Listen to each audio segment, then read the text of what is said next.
नमस्कार मित्रों, आप सभी में विराजमान सर्वशक्तिमान परम कृपारू परमेश्वर ने अमृत प्रजापतिना कोटे कोटे वंदन। मित्रों, આજનો મારો વિષય છે પ્રાર્થનાનું મહત્ત્વ।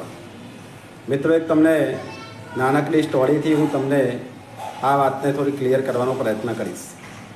એક વખતે એક ઝાડ ઉપર બે પક્ષી બેઠા હતા પતિ પત્ની તરીકે, અને એ સમયની અંદર બંને એકબીજાની સાથે વાતચીત કરતા હતા। અને એવા જ સમયની અંદર એક પક્ષીની નજર એક શિકારી ઉપર પડી, અને આ શિકારી આ બંને પક્ષીઓને મારવાના ઉદ્દેશથી તીર ચડાવીને બેઠો હતો। અને એક પક્ષીને જોયું અને કીધું કે અરે જો જો, પેલો શિકારી તો આપણો શિકાર કરવા માટે આપણને તાકીને બેઠો છે। ત્યારે બીજું પક્ષી વિચારમાં પડી ગયું કે યાર હવે શું કરી શકીએ। તરત કરી એમને વિચાર કર્યો કે તો આપણે ફટાફટ યુક્તિ કરીને અહીંયાથી ઉડી જવાનો પ્રયત્ન કરીએ। જ્યારે ઉડવાનો પ્રયત્ન કરવાનો વિચાર કર્યો ત્યારે ઉપરની બાજુ નજર કરી, ત્યાં ઉપર એક મોટો બાજ પક્ષી બેઠેલો। એનો પણ આ જ ઉદ્દેશ હતો કે આ પક્ષીઓ જેવા અહીંયાથી ઉડે નાના નાના, અને એમને તરાપ મારીને એમનો શિકાર કરી લેવો। બંને બાજુ મોત નજર સમક્ષ આવી ગયું। નીચે શિકારી છે, ઉડવા જાય છે, તો ઉપર બાજ પક્ષી છે। હવે કોઈ ઓપ્શન દેખાતું નથી। આવનારી 1-2 મિનિટની અંદર મોત નજર સમક્ષ માણસને દેખાઈ રહ્યું છે। ત્યારે માદા પક્ષીએ વાત કરી કે આપણે હવે કોઈ ઓપ્શન છે નહીં, ભગવાનને પ્રાર્થના કરીએ। ત્યારે નર પક્ષી કે પ્રાર્થના કરવાથી શું થાય, એનાથી કશો મેળ ન આવે। માદા પક્ષી કે આવા જ્યારે અણીના સમયે પરમાત્મા સિવાય આપણને બચાવી શકે એવું બીજું કોઈ છે દેખાતું નથી, માટે મારી વાત માનો અને આ એક જ ઓપ્શન છે અને તમે કરી લો। અને માણસ જોડે જ્યારે બીજો કોઈ ઓપ્શન ના હોય ત્યારે માણસ એ વાતનો સ્વીકાર કરવા માટે તૈયાર થતો હોય છે। અને પછી નર અને માદા પક્ષી બંને આંખો બંધ કરી અને ભગવાનને યાદ કર્યા કે હવે તો મારે તો બી તું છે અને જીવાડે પણ તો તું જ છે।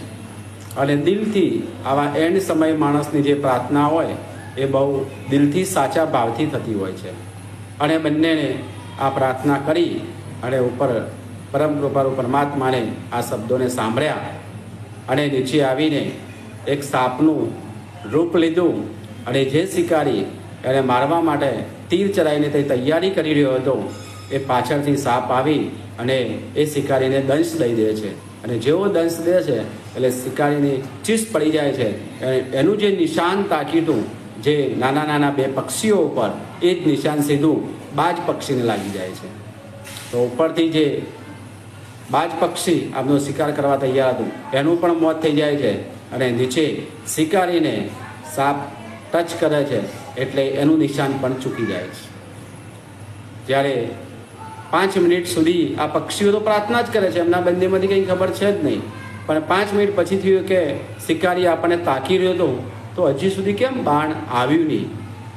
અને આંખો ખોલે છે અને જ્યારે નજર કરે છે ઉપરની તરફ, તો ઉપરની તરફ બાજ પક્ષી પણ નથી, અને નીચેની તરફ જ્યારે જુએ છે ત્યારે નીચે આ શિકારી બૂમો પાડતો પડેલો હોય છે।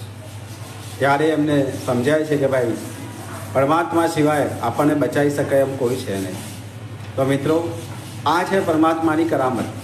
બધું જ આપણે કરી શકીએ, પણ છેલ્લે જ્યારે એન્ડ સમયે જ્યારે કોઈ જ ઓપ્શન ના હોય માણસના જીવનની અંદર, કોઈ નજીકનો વ્યક્તિ બચાવી શકવા માટે પણ સક્ષમ ના હોય, ત્યારે માત્ર એક જ વ્યક્તિ છે, એક જ જે શક્તિ કહી શકાય, જે ઈશ્વરીય શક્તિ, એના સિવાય માણસને કોઈ બચાવી શકતું નથી। તો મિત્રો, જ્યારે એમ લાગે કે હવે આપણા જોડે કોઈ જ ઓપ્શન નથી, ત્યારે આ એક ઓપ્શન ઉપર ફોકસ કરી અને જો દિલથી યાદ કરવામાં આવે તો ગમે તેવી કઠિન પરિસ્થિતિમાંથી પણ બહાર નીકળવાનો ચાન્સ આપણને મળી શકે છે। તો મિત્રો, આ સ્ટોરી પરથી તમને ઘણો બોધપાઠ મળી જશે। અને અંત સમયે એન્ડ સમયે જ્યારે કોઈ ઓપ્શન ના આવે ત્યારે દિલથી પરમાત્માને યાદ કરજો, તો ચોક્કસ તમને પરિસ્થિતિમાંથી બહાર કાઢવાનો પ્રયત્ન કરશે। થેન્ક યુ દોસ્તો।